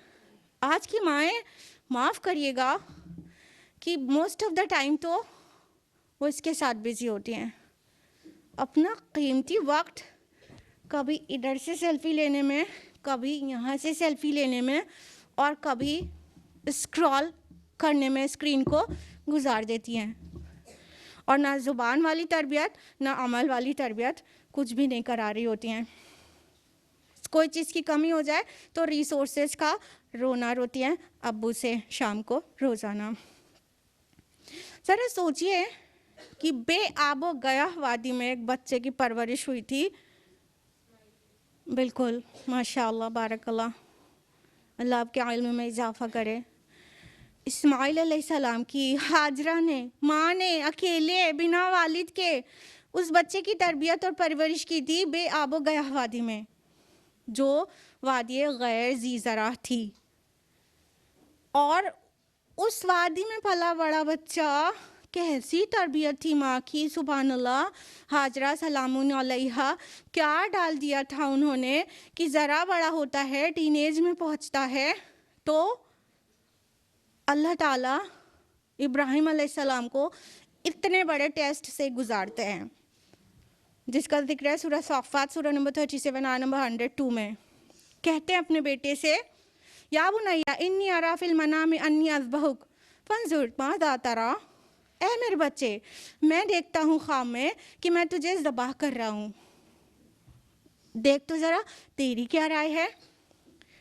तो जानते हैं ना बच्चे ने क्या कहा था? इस्माइल अलैहिस्सलाम, या बते कौला या बते इफ़अल मा तुअमर सतजदुनी इंशाअल्लाहु मिनस साबिरीन। ऐ मेरे अब्बा, जो आपको हुक्म मिला है कर गुजरिए, इंशाअल्लाह आप मुझे सब्र करने वाला पाएंगे। सुभान अल्लाह, कितने लिमिटेड रिसोर्सेज में उस बच्ची की परवरिश हुई है, कैसी बातें, कैसा तरबियत दे दी है वालदा हाजरा सलामुन अलैहा और इब्राहिम अलैहिस्सलाम ने कि बच्चा अपनी जान देने के लिए तैयार है। कैसा अल्लाह की मारिफत नसीब हुई है इतने छोटे बच्चे को, कितनी अच्छी तरह अपने रब को पहचान रहा है, जो अपनी जान देने के लिए भी तैयार है। हालांकि अल्लाह ताला इतने बड़े टेस्ट में और किसी को नहीं डालता, उम्मत के बाकी लोगों को नहीं डालता, अंबिया का सबसे बड़ा टेस्ट लेता है, और वो भी इब्राहिम अलैहिस्सलाम का भी टेस्ट ही था, हुआ तो नहीं सबको मालूम है, लेकिन तैयार हो जाना, इट्स अमेजिंग ना। ये कैसे था? तरबियत से, बहुत अच्छी तरबियत से। हमेशा ध्यान रखें कि बच्चों की तरबियत बहुत ही मोहब्बत के साथ करें, बहुत मोहब्बत के साथ। हमारे नबी की मिसाल हमारे सामने है। हमारे नबी सल्लल्लाहु अलैहि वसल्लम बच्चों के साथ बहुत अच्छा बिहेवियर रखते थे और जो भी सिखाते थे बहुत मोहब्बत से सिखाते थे। और एक हदीस है इब्न अब्बास रज़ी अल्लाह अन्हु को, जो उन्होंने बहुत अहम बातें सिखाई थी। वो हदीस मेरी वन ऑफ द फेवरेट अहादीस है। या गुलाम वाली, जो कि मज़कूर है तिरमिज़ी हदीस नंबर 2516 इंटरनेशनल नंबरिंग के मुताबिक। इब्न अब्बास रज़ियल्लाहु अन्हु, जो कि रसूलुल्लाह सल्लल्लाहु अलैहि वसल्लम के ऑफ कोर्स चचाज़ाद भाई हैं, आपको पता होगा, बच्चे थे 13 साल के, करीब 12-13 साल के। आप सल्लल्लाहु अलैहि वसल्लम के पीछे सवारी पर बैठे थे और आप सल्लल्लाहु अलैहि वसल्लम ने उनको एड्रेस करके कहा, या गुलाम, ए लड़के, इन्नी उल्लिमुका कलिमातिन, मैं तुझे चंद बातें सिखा रहा हूँ। अब सारी चीज़ समझिएगा, इसमें हिकमत भी और अल्फाज भी। इफ़ज़िल्लाह यहफ़ज़का, तुम अल्लाह की हिफाजत करो, वो तुम्हारी हिफाजत करेगा। इफ़ज़िल्लाह तजिदहु तुजाहका, कि तुम अल्लाह के हुकूक की हिफाजत करो, तुम उसे अपने सामने पाओगे। इज़ा सालता फ़स्अलिल्लाह, जब कभी भी मांगो अल्लाह से ही मांगो। वइज़ा इस्तअनता फ़स्तइन बिल्लाह, और जब भी कभी मदद तलब करो अल्लाह ही से मदद तलब करो। जान लो कि अगर सारी मिल्लत जमा होकर तुमको कुछ फ़ायदा पहुंचाना चाहे तो वो नहीं पहुंचा सकती सिवाय इसके जो अल्लाह ही ने तुम्हारे लिए लिख दिया हो। और अगर सारी उम्मत मिलकर तुमको कोई नुकसान पहुंचाना चाहे तो वो नहीं पहुंचा सकती सिवाय उसके जो अल्लाह ही ने तुम्हारे लिए लिख दिया हो। सही कलम उठा लिए गए हैं और सहीफ़े खुश्क हो गए हैं। सुभान अल्लाह, कितनी मबनी बर हिकमत बात, और कितनी कन्फाइड और कंसाइज्ड, कितनी कॉम्प्रिहेंसिव बात, बहुत छोटे कम अल्फाज में और बहुत सारी बात। क्या बोला सबसे पहले कि पहले तो अटेंशन सीख करने के लिए कहा कि मैं तुम्हें चंद बातें बता रहा हूँ, यानी आप थोड़ा अटेंटिव हो जाए, सुनने वाला। बच्चे हैं छोटे, 12-13 साल के। सबसे पहली बात क्या कहा, इफ़ज़िल्लाह यहफ़ज़का, तुम अल्लाह के अहकाम की हिफाजत करो, तुम्हारी हिफाजत करेगा। यानी अल्लाह ताला की तरफ से जो ऑर्डर्स हैं उसकी हिफाजत करो, उसको फॉलो करो, अल्लाह के ज़िम्मे होगी तुम्हारी हिफाजत। फिर किसी से डरने की ज़रूरत नहीं होगी, तुम्हें किसी से डर नहीं होगा। फिर अल्लाह जिसका मुहाफिज और मौला हो उसको किससे डरना। और अल्लाह के हुकूक की हिफाजत करो, उसको अपने सामने पाओगे। कहते हैं खुदा नज़र नहीं आता, खुदा की मान कर तो देखो, हर तरफ खुदा नज़र आएगा, उसको अपने सामने पाओगे। मानो, जैसे बोला गया है वैसे करो, जिस चीज़ को अल्लाह पसंद करता है करो, जिस चीज़ से रोका गया है उससे रुक जाओ, अल्लाह को अपने सामने पाओगे। जरा सोचते चलिएगा कि अगर अपने बच्चों के अंदर ये चीज़ें डाल दें तो वो फिर कैसा फौलादी मोमिन होगा इंशाल्लाह। कहा अब खुददारी की ज़बरदस्त तौहीद भरी खुददारी की बात कि वइज़ा सालता फ़स्अलिल्लाह, जब भी कभी मांगो अल्लाह ही से मांगो। ज़रा सोचिए कि जिस बच्चे को ये सिखा दिया गया हो कि जो भी कभी कुछ मांगना हो तो अल्लाह से मांगना, तो फिर वो किसी पीर फ़कीर औलिया के पास जाके हाथ फैलाएगा, अपने ईमान को ज़ाय करेगा? बिल्कुल नहीं। और जब कभी मदद चाहो अल्लाह ही से चाहो। तो जिसका मौला और मददगार और नसीर अल्लाह हो, उसकी ग्रिप के बाहर कुछ भी हो सकता है, कुछ भी हो सकता है। फिर जिस बच्चे को ये सिखा दिया गया हो कि अगर सारी दुनिया मिलकर तुम्हें कोई फ़ायदा पहुंचाना चाहेगी और तुम्हारी तकदीर में जितना है उससे ज़्यादा नहीं पहुंचा सकती, तो फिर उसको अपने मिले पर, अपनी अता पर कभी कोई शिकवा रहेगा? कोई दिल शिकनी होगी उसकी? कोई परेशानी होगी उसकी? बिल्कुल नहीं। सारी दुनिया मिलकर तुमको कोई अगर ज़रर पहुंचाना चाहे तो नहीं पहुंचा सकती सिवाय उसके जितना अल्लाह ने तुम्हारे लिए लिख दिया हो। ये दिल के अंदर खुपा दी गई हो ये बात, तो बताइए कि फिर कोई बीजेपी आरएसएस से डरेगा या फिर किसी पॉलिटिशियन के वो चम्मचगिरी करेगा कि क्या फ़ायदा पहुंचा सकते हैं? अल्लाह नहीं चाहेगा तो कोई पहुंचा ही नहीं सकता। तो ऐसी ज़बरदस्त तौहीद वाली बात हमारे प्यारे नबी सल्लल्लाहु अलैहि वसल्लम ने इब्न अब्बास रज़ियल्लाहु अन्हु को इनकलकेट कर दिया था। वो पहले मुफस्सिर हैं कुरान हकीम के जिन्होंने कुरान की तफसीर की है इब्न अब्बास रज़ी अल्लाह अन्हु की तफसीर इब्न अब्बास दुनिया की पहली तफसीर है। तो हमारे नबी सल्लल्लाहु अलैहि वसल्लम ऐसे सिखाते थे। बहुत सारे बच्चों की स्टोरीज़ हैं हमारे पास सीरत में, अहादीस में। अनस रज़ी अल्लाह अन्हु 10 साल रसूलुल्लाह सल्लल्लाहु अलैहि वसल्लम के साथ रहे, पूरा बचपन ही साथ में गुजारा। अनस रज़ी अल्लाह अन्हु का दावा है कि वो जितना भी अरसा रसूलुल्लाह सल्लल्लाहु अलैहि वसल्लम के साथ रहे हैं, कभी भी ना उन्होंने डांटा, ना टोका, ना यहाँ तक कि बास-पुरस की कि अनस ये क्यों किया, ये क्यों नहीं किया, सुभान अल्लाह, इतना भी नहीं कहा। हम अपने 13 साल के लड़कों को कितना डांटते हैं बात बात पर। टमाटर, हरा धनिया तक खरीद के वो लाता है तो उसमें 50 ऐब निकाल के 500 बातें जड़ देते हैं। मोहब्बत से सिखाइए, मोहब्बत से अपने प्यारे नबी सल्लल्लाहु अलैहि वसल्लम की तरह। यहाँ तक कि गलती भी कोई करे तो हमारे नबी ऐसे सिखाते थे। उसामा इब्न ज़ैद रज़ी अल्लाह अन्हु आप सल्लल्लाहु अलैहि वसल्लम के हमरकाब थे और एक नौजवान लड़की एक मसला पूछने आ गई। उसामा रज़ी अल्लाह अन्हु छोटे ही तो थे, वो देखने लगे लड़की को। आप सल्लल्लाहु अलैहि वसल्लम ने उनका सर पकड़कर चेहरा दूसरी तरफ घुमा दिया, बस हो गया काम। ऐसे सिखाते थे हमारे प्यारे रसूल सल्लल्लाहु अलैहि वसल्लम।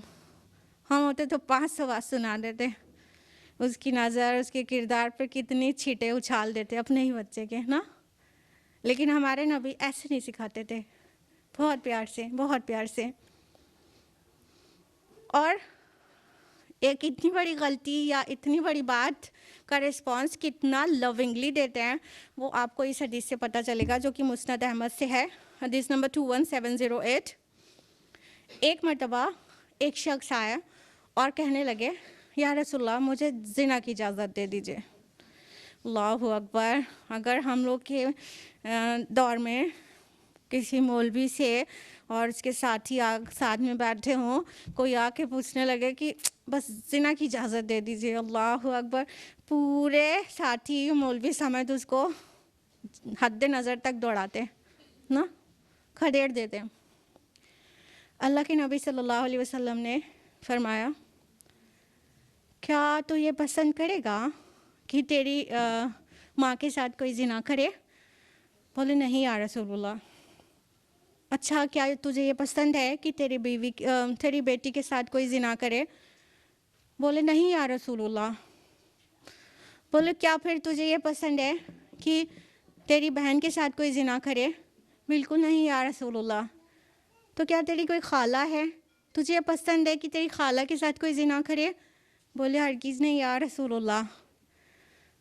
तो अल्लाह के नबी सल्लल्लाहु अलैहि वसल्लम ने फरमाया, जिसे तू चाहता है कि ज़िना करे वो भी तो किसी की बेटी होगी, किसी की बहन होगी, मैं कैसे इजाज़त दे दूँ? फिर अल्लाह के नबी सल्लल्लाहु अलैहि वसल्लम ने बहुत मोहब्बत से दुआ दी, अल्लाहुम्मा अग़फ़िर ज़ंबा, ए अल्लाह इसके गुनाह को माफ़ कर दे, व ताहिर क़ल्बा, और उसके दिल को पाक कर दे।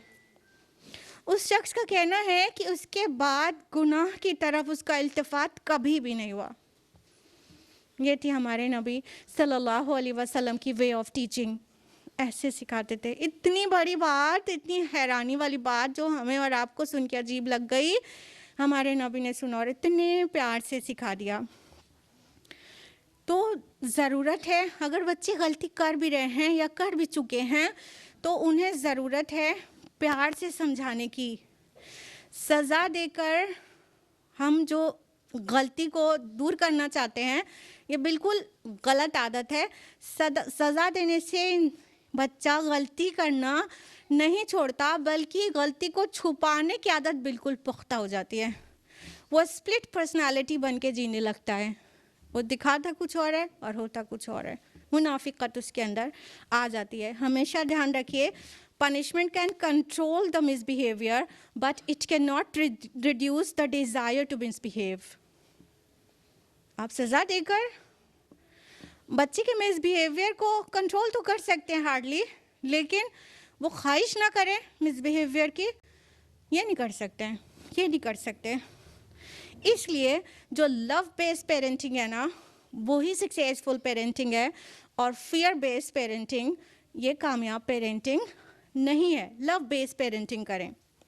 गालिबन अली रज़ी अल्लाह अन्हु का कौल है कि बच्चा वालिदैन के लिए 7 साल की उम्र तक ग़ुलाम होता है, यानी जो माँ बाप कहते हैं वो करता चला जाता है, ग़ुलाम होता है। और 7 से 14 साल की उम्र में उनका मुशीर होता है, मशवरा देने लगता है ना, अम्मा ऐसे कर लीजिए, अबू ऐसे कर लीजिए ना, मशवरा देने लगता है।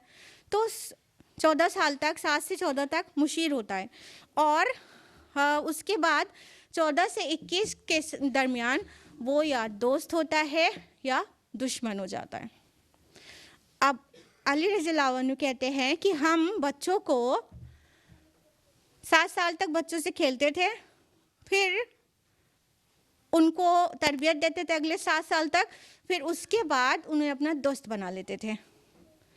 लेकिन आजकल के पेरेंट्स बहुत नाकाम हैं उन्हें दोस्त बनाने में, बल्कि बच्चा जब टीनेज में पहुंचता है तो बहुत सारे बच्चे अपने माँ बाप के दुश्मन हो जाते हैं, दुश्मनी करने लग जाते हैं।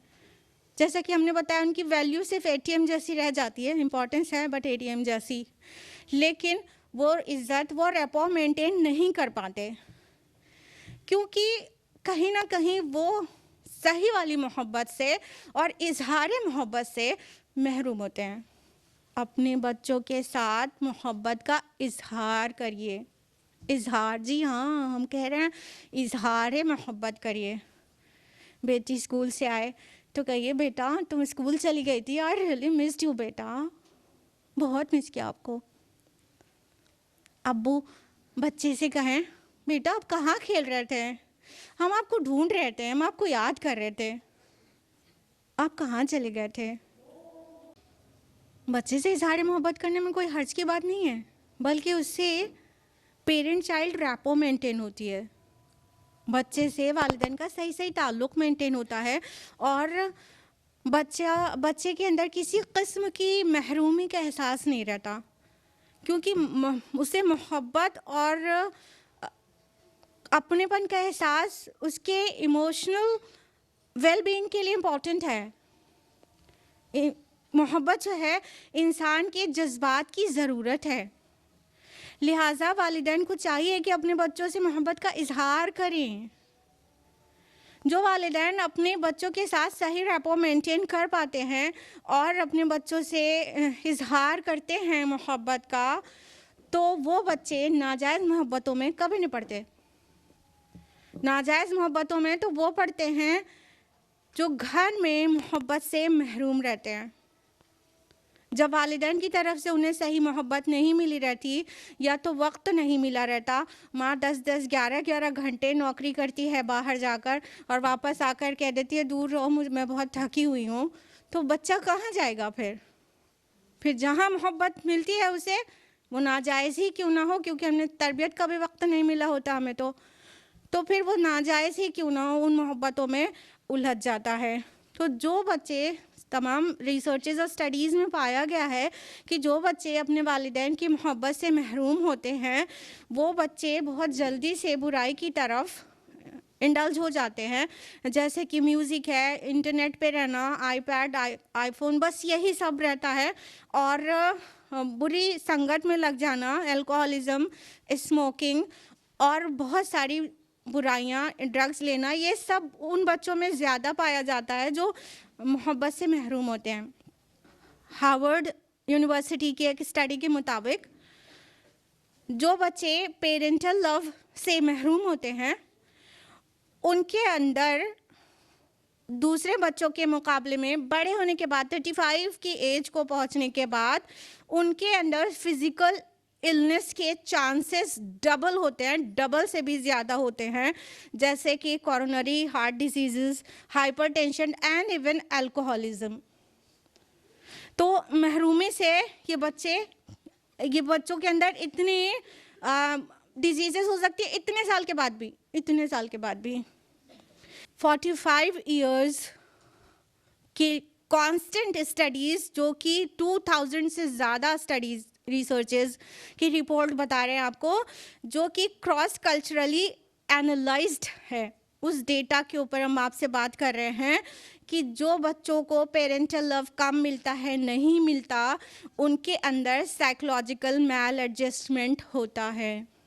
वो एडजस्ट नहीं हो पाते हैं सोसाइटी में, वो साइकोलॉजिकली अकेला तन्हा रहना पसंद करते हैं, दूसरों के साथ मिक्सअप नहीं होते हैं।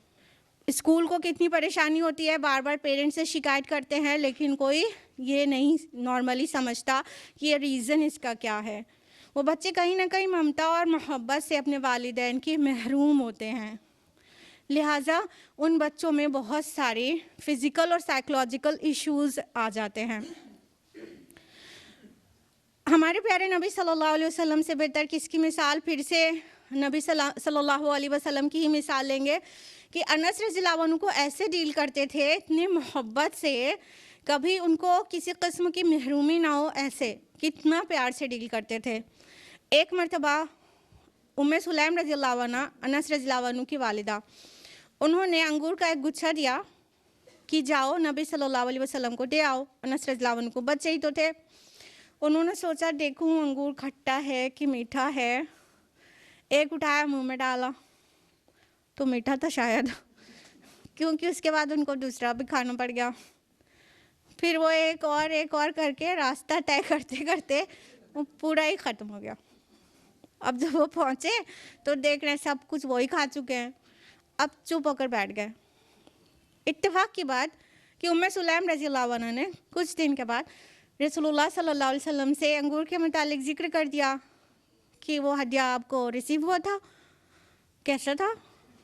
तो अनस रज़ियल्लाहु अन्हु के ऊपर सबका शक चला गया, लेकिन हमारे प्यारे नबी सल्लल्लाहु अलैहि वसल्लम ने बिल्कुल भी नहीं डांटा अनस रज़ियल्लाहु अन्हु को, बल्कि जब भी देखते थे बाद में अनस रज़ियल्लाहु अन्हु से मिलते थे, कहते अनस मेरा अंगूर कहाँ है, लाओ मेरा अंगूर, बस ऐसे ही। और ये कहते और ख़ुद भी मुस्कुराने लगते और अनस रज़ियल्लाहु अन्हु भी मुस्कुराने लगते।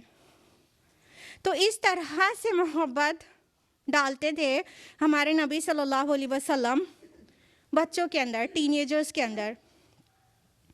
देखिए हम बहुत कह रहे हैं मोहब्बत करिए, मोहब्बत करिए, इसका मतलब बिल्कुल भी ये नहीं है कि हम कह रहे हैं ओवर पैम्परिंग करें। बच्चों को ज़रूरत से ज़्यादा लाड प्यार नहीं करें। मोहब्बत अलग चीज़ है और ओवर पैम्परिंग अलग चीज़ है। ओवर पैम्परिंग से क्या होगा कि फिर आप उसे सब्र की आदत नहीं डालेंगे, हर चीज़ दे देंगे और किसी चीज़ से नहीं रोकेंगे, और फिर वो सब्र के लिए स्ट्रॉन्ग इनफ नहीं होगा। Actually make them strong enough to face the crisis conditions ना। जब तक हम उन्हें कोई चीज़ नहीं दे के या किसी मुश्किल में नहीं डाल के सब्र की आदत नहीं डालेंगे, तब तक जब मुश्किल वाला वक्त वो फ्यूचर में देखेगा तो उसमें साबित कदम नहीं रह पाएगा, ढह जाएगा और वो बिखर जाएगा, टूट जाएगा। इसलिए बच्चे की हर ज़रूरत को पूरा नहीं करें। कोई जो डिमांड्स कर रहा है उसके लिए सवाल करें, अगर जस्टिफाई कर पा रहा है तो दिला दें, नहीं कर पा रहा है तो नहीं दिलाएं, मना कर दें। एसी घर में बहुत अच्छी बात है, ज़्यादातर टाइम चलता है, ठीक है, कुछ देर। अभी गर्मी में एसी का कोई ज़रूरत नहीं महसूस हो रही है, लेकिन जब गर्मी आएगी तो पता चलेगा ना। कुछ देर यूं ही एसी बंद रखें और गर्मी में खुद भी रहें और रहने दें, क्योंकि आपको सब्र की तरबियत करनी है। वो बचपन से जब गर्मी में भी रहने का आदी होगा और हर तरह की हार्डशिप में भी आप उसे डालेंगे, कुछ मांगेगा नहीं भी मिलेगा, तो उसे सब्र करने की आदत बनेगी।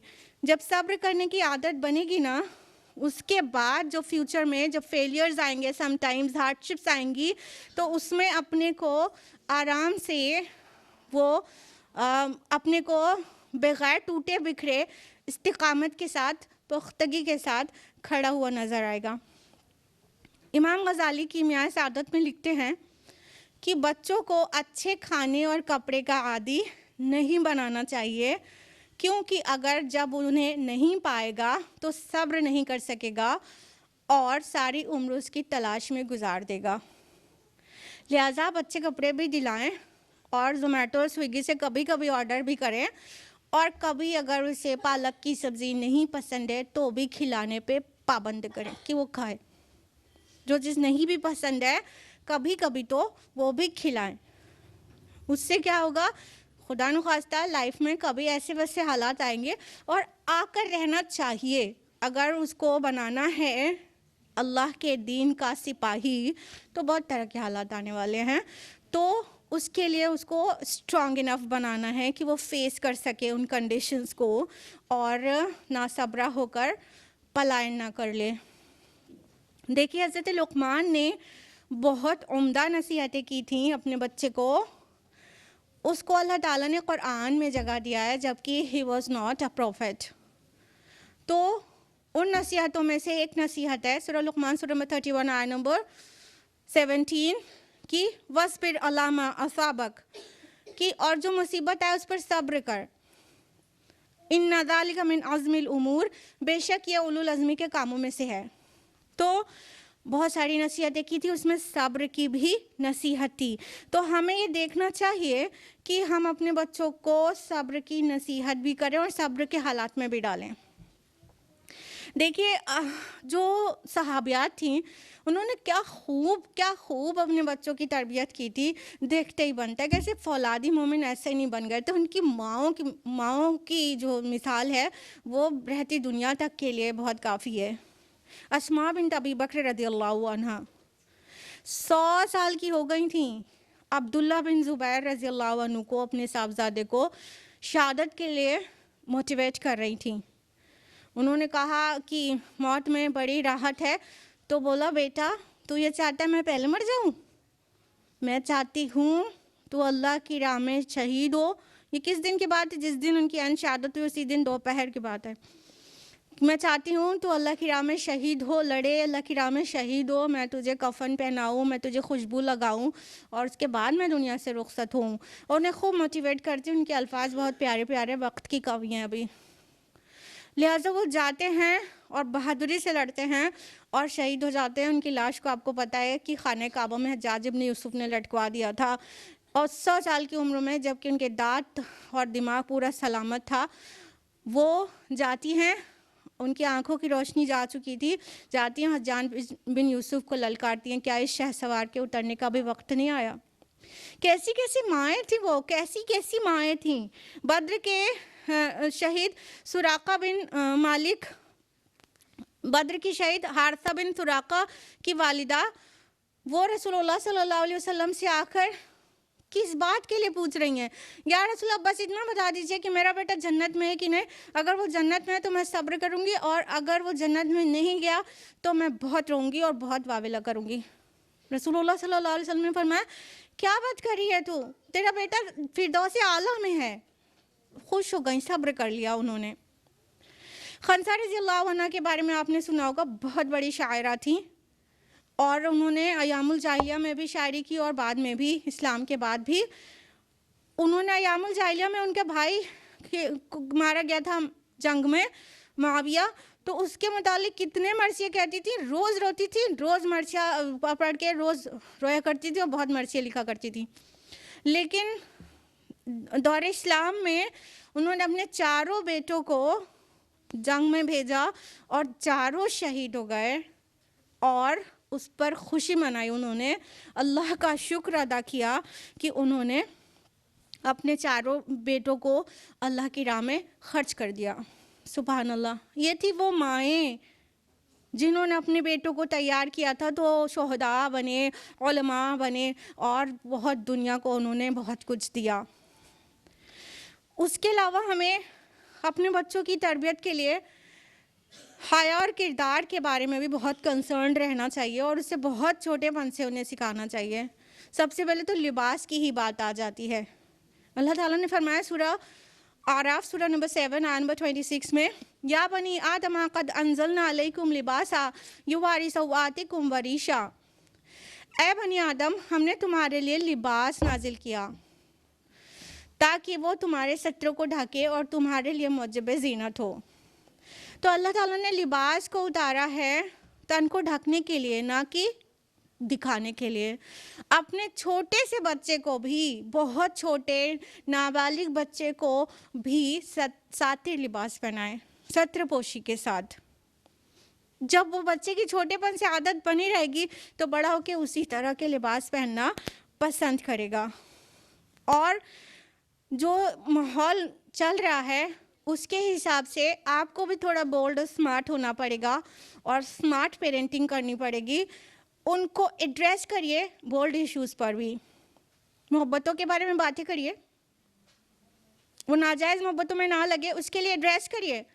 मोहब्बत का माना क्या होता है, उसकी ज़रूरत क्या है, और उस सबसे ज़्यादा मोहब्बत और शिद्दत की मोहब्बत किससे होनी चाहिए और किससे नहीं होनी चाहिए, और जो जायज़ मोहब्बतें हैं वो क्या हैं और कौन सी नाजायज़ मोहब्बतें हैं, और इन्फैचुएशन, लव और लस्ट में क्या डिफरेंस होता है, ये सब बताइए। एड्रेस करिए, स्मार्ट मामा बनिए, एड्रेस करिए। आप खुद एड्रेस करेंगी तो क्या होगा कि बच्चे को ना ही किसी और से डिस्कस करना पड़ेगा और ना ही वो कोई नाजायज़ मोहब्बतों में लगेगा, क्योंकि आपने मोहब्बत को बहुत अच्छी तरह से एड्रेस किया हुआ है, एक्सप्लेन किया हुआ है हर एक चीज़। तो हराम रिलेशनशिप में वो इंडल्ज नहीं होगा। उसके अलावा ये आपको देखना, आपकी ड्यूटी है कि वो उसका साथी कौन है, उसके दोस्त कौन है, किन के साथ उठता बैठता है, किन के साथ उसकी बातचीत होती है, क्योंकि साथी का, दोस्त का बहुत असर पड़ता है।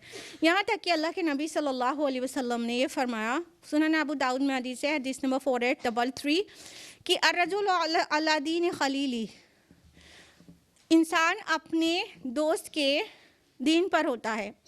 फलयंजुर अहदुकुम मन युखालिल, तो तुम में से हर एक को देखना चाहिए कि वो किससे दोस्ती कर रहा है। लिहाजा आप बीइंग अ मदर अपने बच्चे के दोस्तों को देखिए, उन्हें गाइड करिए, उन्हें बुरी संगत से बचाइए, मना करिए उनसे दोस्ती करने के लिए, उनसे दूर रखिए। कहीं जा रहे हैं तो उनसे डिटेल पूछिए, किस दोस्त के पास जा रहे हो, क्या कर रहे थे, क्या मकसद था, कितनी देर रहे, वो दोस्त कैसा है उसके बारे में पता लगाइए, वगैरह वगैरह। अब बचपन से लेके इस उम्र तक हमने जो कुछ भी बताया, उनमें से कई लोग ऐसे होंगे जिनके बच्चे थोड़े बड़े हो गए होंगे और वो बहुत लेट महसूस कर रहे होंगे अपने को। तो जिनके बच्चे बड़े हो गए वो मायूस नहीं हो, मायूसी की कोई जगह नहीं है इस्लाम में।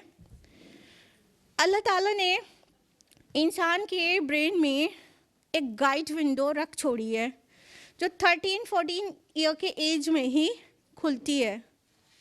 ये गाइड विंडो है वो विंडो जिसको कह सकते हैं एक रहनुमा की तलाश वाली खिड़की। इस एज में 13-14 की एज में हर बच्चे को एक गाइड की ज़रूरत होती है, एक रहनुमा की ज़रूरत होती है। रहनुमा आंटी की बात नहीं कर रहे, ठीक है, एक रहनुमा, एक गाइड की ज़रूरत होती है। वो पसंद करता है कि उसे कोई गाइड करे।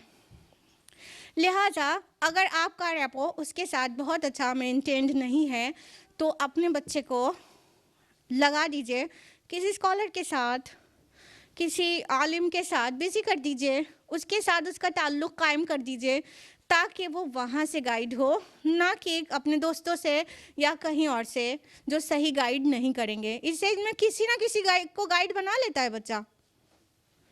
तो किसी स्कॉलर, किसी आलिम शख्सियत जिससे आप मुतमईन हों उसके साथ कर दीजिए, तो इंशाअल्लाह वो बच्चा सही गाइडेंस वहाँ से लेगा और वो गाइड विंडो के ज़रिए भी अभी भी ट्रैक पर आ सकता है अगर ज़रा भी वो डेविएटेड था।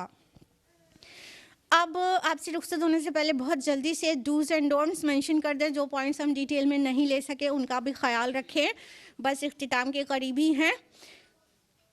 एक बात तो ये कि बच्चे को हर वक्त ये मत करो, वो मत करो, मत करो, मत करो नहीं कहें। जब कोई चीज़ मना करें तो उसका alternative at the same time provide करें।